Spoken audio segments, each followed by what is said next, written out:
My study institute के online platform में मैं मनीष आप सभी लोगों का स्वागत करता हूँ। जैसा कि आज हम लोग मनुष्य के श्वसन तंत्र के बारे में जानेंगे। श्वसन तंत्र यानी रिस्पायरेटरी सिस्टम के बारे में जानेंगे। देखिए, श्वास लेना अलग है और श्वसन करना अलग है। सांस लेना यानी ब्रीथिंग, श्वसन करना यानी रिस्पायरेशन। देखिए, सांस लेने का मामला है कि वायुमंडल से प्राप्त वायु को हम ग्रहण करते हैं और श्वसन करने का तात्पर्य है ऊर्जा को उत्पन्न करना। श्वसन तंत्र क्या है? ग्लूकोज का ऑक्सीकरण करके ऊर्जा को प्राप्त करना ही श्वसन होता है। ग्लूकोज की ऑक्सीकरण करके उससे ऊर्जा यानी एनर्जी को प्राप्त करना ही श्वसन होता है। श्वसन माइटोकॉन्ड्रिया में जाकर होता है और सांस हम नाक द्वारा यानी नासाद्वार द्वारा लेते हैं। देखिए, इस वायुमंडल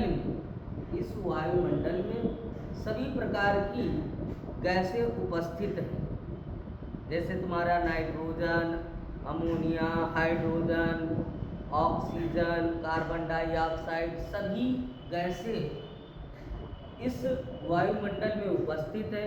जब हम सांस लेते हैं, सांस के पास कोई प्रहरी यानी गार्ड नहीं खड़ा है जो रोक लेता है कि ऑक्सीजन बस अंदर जाएगी, बाकी कार्बन डाइऑक्साइड तुम्हें जाने की कोई अनुमति नहीं, नाइट्रोजन तुम भी नहीं जा सकते हो। ऐसा कुछ नहीं है। नाक से जब हम श्वास लेते हैं तो पूरी की पूरी वायु हमारे नाक से अंदर जाती है। तो देखते हैं श्वसन का क्रम कैसे होगा। तो जब हम इस बात को समझना है, ये वायुमंडल है और वायुमंडल से पूरी की पूरी गैस यानी सभी पूरी वायु हमारे कहाँ जाती है? सबसे पहले नासा द्वार में जाती है। सबसे पहले कहाँ जाती है? नासा द्वार में जाती है और नासा द्वार से ये हमारे नासाग्रसनी में जाती है। नासाग्रसनी। अच्छा, जब मैंने आप लोगों को मानव के पाचन तंत्र के बारे में बताया था तब मैंने इस ग्रसनी का जिक्र किया था और उस ग्रसनी में मैंने बताया था ये ग्रसनी ऐसी है जो वायु तथा भोजन दोनों का संवहन करती है। यानी ये ग्रसनी वायु तथा भोजन दोनों का संवहन करती है। ग्रसनी एक ही नली है जो आगे जाकर विभक्त हो जाती है। इसके बाद हमारी वायु कहाँ पहुँचती है? कंठ। अच्छा, ध्यान देना, ये सब वायु चल रही है। वायु कहाँ पहुँची? वायु पहुँची सबसे पहले नासाद्वार में, नासाद्वार से नासाग्रसनी, नासाग्रसनी से कंठ और कंठ से फिर वायु ही जाएगी। क्या जाएगी? वायु ही जाएगी। कहाँ जाएगी? एक मिनट, सॉरी। वायु नली कहाँ जाएगी? वायु नली में पूरी वायु ही चल रही है।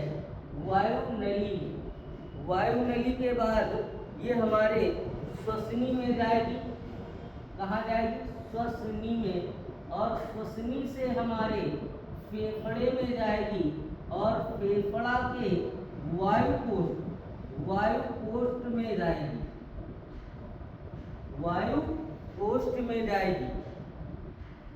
ध्यान से समझिएगा, वायुमंडल से वायु ली गई जो नासाद्वार पहुंची, नासाद्वार से नासाग्रसनी, कंठ से वायु कहाँ पहुंची? वायु नली में। वायु नली से वायु कहाँ पहुंची? श्वसनी में। श्वसनी से वायु कहाँ पहुंची? फेफड़े में। और फेफड़े के वायु कोष्ठ, इनकी संरचना गुब्बारे नुमा होती है। इन्हीं में जाकर पूरी वायु भर जाती है और इसके बाद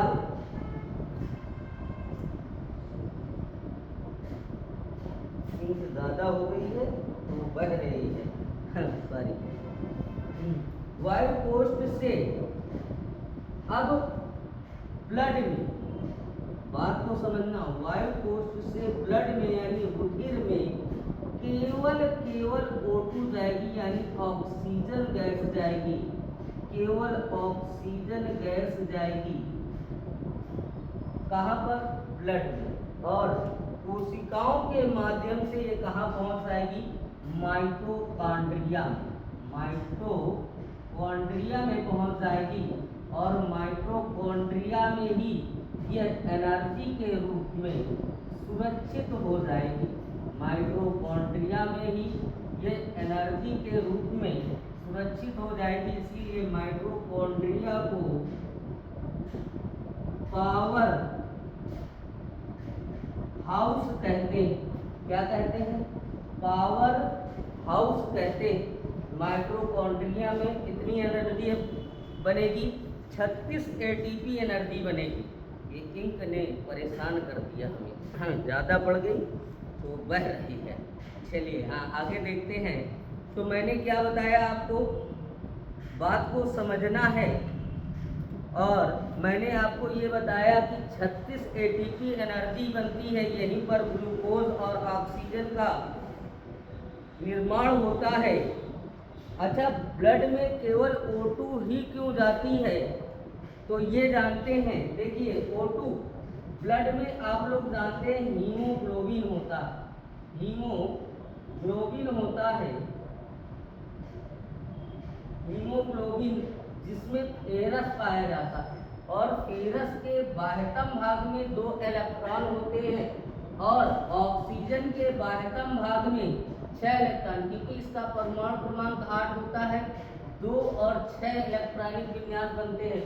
6 इलेक्ट्रॉन होते हैं जो इससे अष्टक बना लेता है, जिसके कारण वायु कोश से ऑक्सीजन ब्लड में चली जाती है, बाकी गैसें नहीं जा पाती।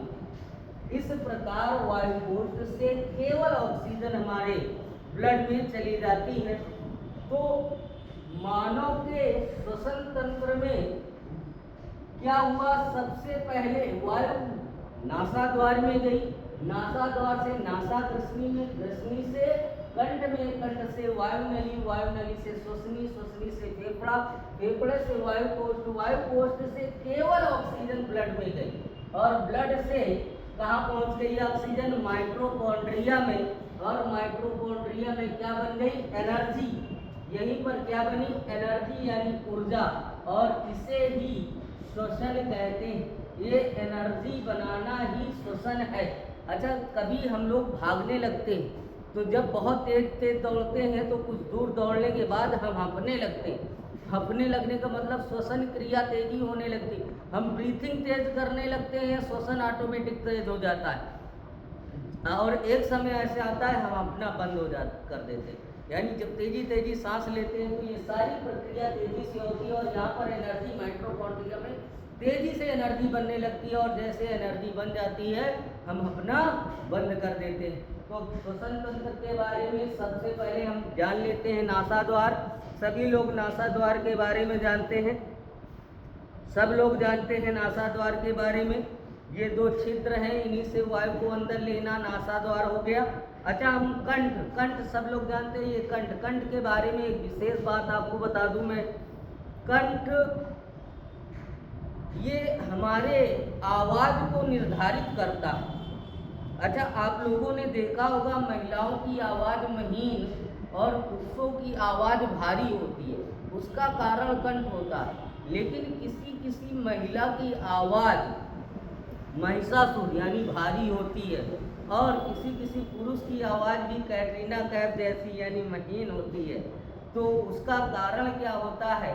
अगर उसका कारण हम फिजिक्स के उसमें चलें तो पिच और इको होता है, लेकिन अगर हम बायो के उसमें चलें तो पुरुषों का कंठ बड़ा होता है और महिलाओं का कंठ छोटा होता है। महिलाओं का कंठ छोटा होने के कारण ही उनकी आवाज़ महीन होती है और पुरुषों के कंठ बड़े होने के कारण ही उनकी आवाज़ भारी होती है। अच्छा, पुरुषों का कंठ ही बड़ा क्यों होता है, महिलाओं का कंठ क्यों नहीं बड़ा होता? इसका कारण ये है कि पुरुषों में नर हार्मोन पाया जाता है, जबकि महिलाओं में नर हार्मोन नहीं पाया जाता है। पुरुषों में नर हार्मोन के कारण उनका कंठ बड़ा होता है, जिससे उनकी आवाज़ भारी, और महिलाओं में नर हार्मोन नहीं पाया जाता, जिससे उनकी आवाज़ महीन होती है। तो मित्रों, कंठ के बारे में हम जान रहे थे, यह एक ऐसा पाचन अंग है जिससे वायु टकराकर ध्वनि का निर्माण करती है। पुरुषों का कंठ बड़ा और महिलाओं का कंठ छोटा होता है। पुरुषों का कंठ बड़ा होने के कारण उनकी आवाज़ मोटी। अच्छा, फिजिक्स में देखें तो आवृत्ति या तारत्व तो कम होने के कारण भी आवाज़ मोटी होती है। महिलाओं तथा बच्चों में कंठ छोटा होता है, इसलिए उनकी आवाज़ महीन, यानी आवृत्ति या तारत्व ज़्यादा होने के कारण, अधिक होने के कारण उनमें क्या होती है, आवाज़ महीन होती है। और पुरुषों में नर हार्मोन पाया जाता है, जिसके कारण उनका कंठ बड़ा होता है। वायु नली की बात करें तो यह लगभग 7 से 8 सेंटीमीटर लंबी संरचना होती है, जो वायु को फेफड़ों में पहुंचाने का कार्य करती है। वायु नली आगे बढ़ करके 2 शाखाओं में विभाजित हो जाती है, और जिन्हें हम श्वसनी कहते हैं। वायु नली के बीच में सी आकार के छल्ले पाए जाते हैं, जो वायु नली को वायु की अनुपस्थिति में आपस में जुड़ने नहीं देते हैं, यानी आपस में चिपकने नहीं देते हैं। आप लोगों को वीडियो कैसी लगती है, आप लोग बताइए। अभी हम श्वसन तंत्र का और बृहद रूप पूरा विस्तार सहित लेकर फिर से आपसे मिलेंगे। ये श्वसन तंत्र की छोटी सी एक लघु रूप था। अभी श्वसन तंत्र का बृहद रूप का वीडियो आपको बहुत जल्द मिलेगा। तब तक के लिए धन्यवाद।